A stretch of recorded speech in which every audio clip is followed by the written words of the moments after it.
matter. Yeah, Welcome to Inside Parallax, guys. So today we're going to go over magnifiers, red dots, and LPVOs, and even 45 red dot. So let's go from left to right and just kind of go from there and why we run certain things. Let's start off on your build. So, what's up, Parallax people? I'm Doc. You know me as always. So this is my build. It is a 16-inch Panther arms. So for this, I'm running a Vortex 2-7 on this. I just wanted a little bit more extended capabilities as far as reaching or identifying people from a long distance. And then I also run a 45 degree. I feel like running a 45 degree canted optic is, in my opinion, it's a little bit easier to get a transition going from a high powered to a low powered if I need to for those close target acquisitions. But one thing I can say about that 45 degrees too is, let's just say if you have your magnifier, or not your magnifier, your LPVO on the highest magnification, if you want to line up that red dot and then immediately flop over to that LPVO, you're typically like right on target. So yeah, and that's what I like about it as well, because while we were doing the transition drills earlier today, yeah, we were just shooting 2 on paper, 1 on steel, and then vice versa. And yeah, anytime you break your cheek weld to switch over to the red dot or to the LPVO, it was right on the money. So it didn't matter the magnification really, but it's more of like a peripherals, so you can see what's in front of your target, so you're not trying to look through this tiny little scope or this lens, right? You switch over to red dot and you're just staring at your target. Transpose the red dot onto the target, take off safety and pull, and you're gonna hit. So yeah. Well, and that goes for the same thing too. If you're just running an LPVO itself, you might have a little bit of an issue having to constantly go in and out, as you'll see in some of the videos. But regardless, if you're running a LPVO standalone or any LPVO itself, you're just gonna have to get used to the eye box and the parallax and all that stuff regardless, and it depends on what you're paying. What LPVO is that? What brand? so this one is Vortex. This is going to be the Crossfire 2. Okay.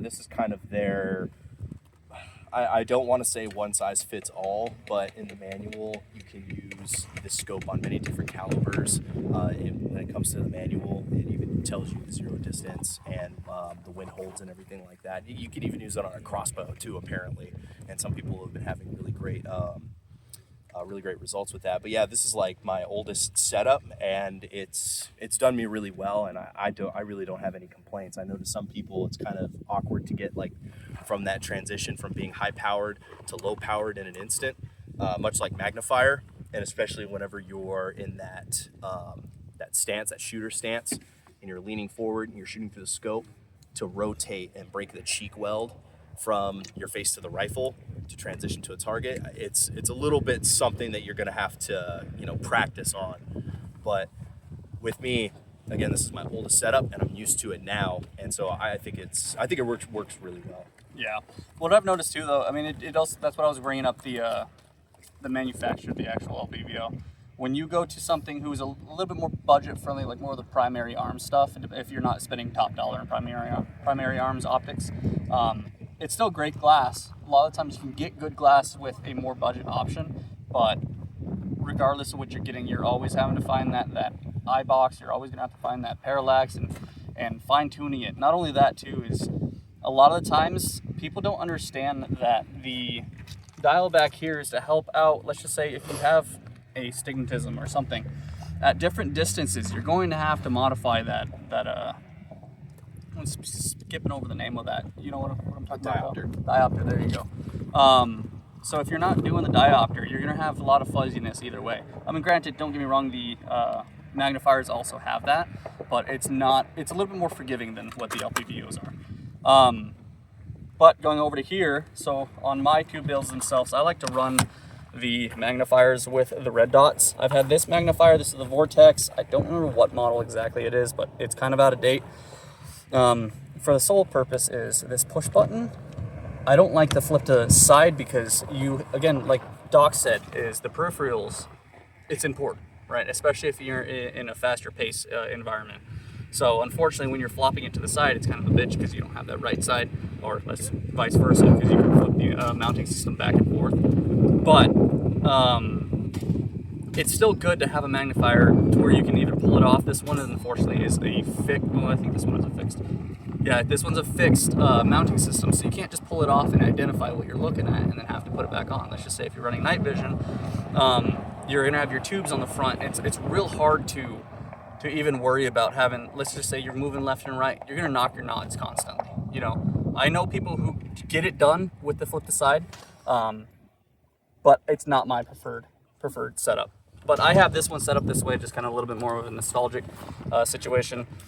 I may switch this out for an EOTech one of these days. But going for my all-time favorite build, this one is my 11.5. It's kind of a Frankenstein, but it is running the Unity risers.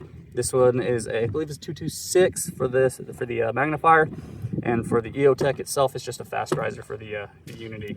But this setup itself is really nice because it's just a detent system. The detent system right here is literally up and down. This doesn't get in the way with nods at all. And if you need to, it's got a quick detach too. So you can just literally take it off. Let's just say if you don't want to have to point your rifle at anybody, just doing some surveillance, you can obviously just take that off and use that as a glassing system. But it's really nice. So you run LPVO. What did you think running the magnifiers with the red dots? So magnifiers with the red dots, the older style, I don't really particularly like. I don't either.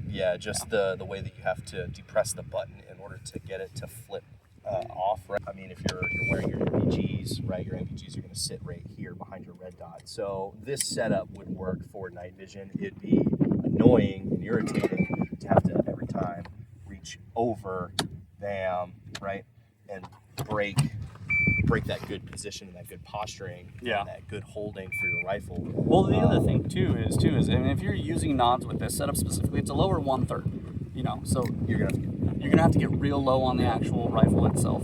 It's doable, but it's more of a pain in the ass whenever you have to do it that way. Yeah.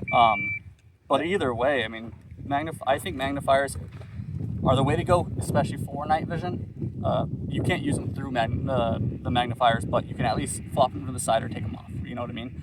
So that way you have your dedicated red dot. LPVOs, it's doable, but it's nearly impossible because you're having such a long glassing system to look through nods, and I've never had success with it. Have you? And that's kind of why I put in the canted red dot too. So this is a Gideon Optics one. It's the Rock, and this one's really tough.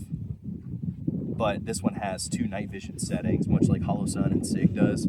So that's worked, right? It has a large enough window to where I can still look through it, and also I have kind of a little bit of a higher riser, or a 45 mount riser on it, so I can still get that good posture. And it is kind of annoying, right? Because I have to fish a little bit, but the whole purpose of this rifle setup is for long distance. So hopefully, my paper target that isn't moving and doesn't know I'm there, I have time to adjust my settings and adjust in how I need to in order to take the shot. Or I could just use one of my laser modules, right? I have another SMS laser that I'm thinking about mounting on here, so that if I'm ever laying down prone and I can't get that 45-degree cant and I'm using NVGs, I can just flip on the laser aiming module and then use IR.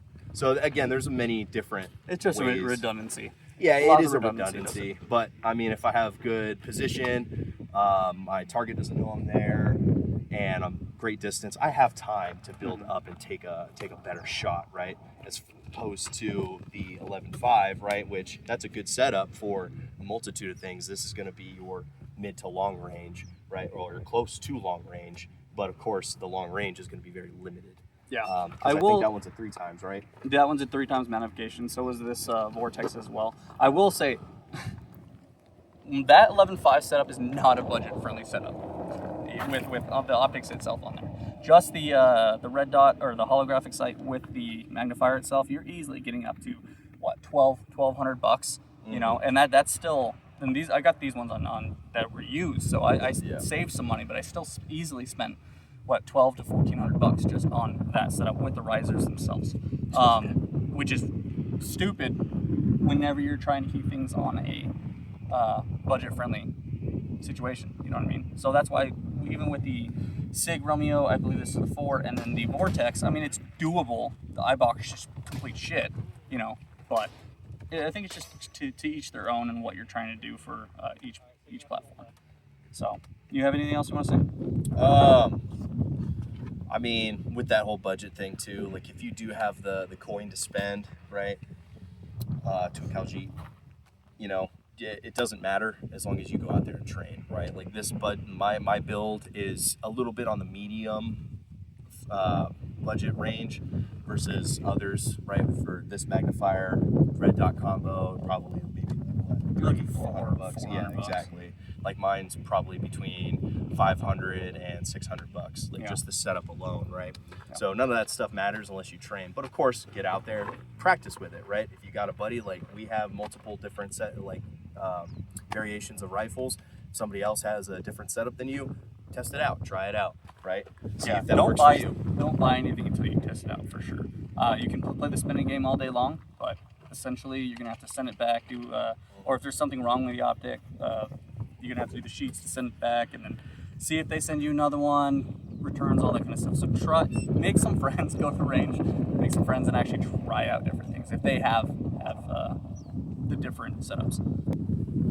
Yeah, or just ask them their opinion on it too. You know, like I think these are the most common setups you'll see out there. I think opinions Nowadays. a lot are like assholes. Everybody's got them though, so that's the thing. Yeah, Get but your also hands people on are but now people are rocking thermals with their optics Yep. as well. So that's also something new that we don't have here, right? Well, we have them, they're just not mounted, right? And that's something else we're going to be hopefully focusing on, you know, here in the near future and trying to figure out how that's going to work because, you know, the thermal is going to be an extra.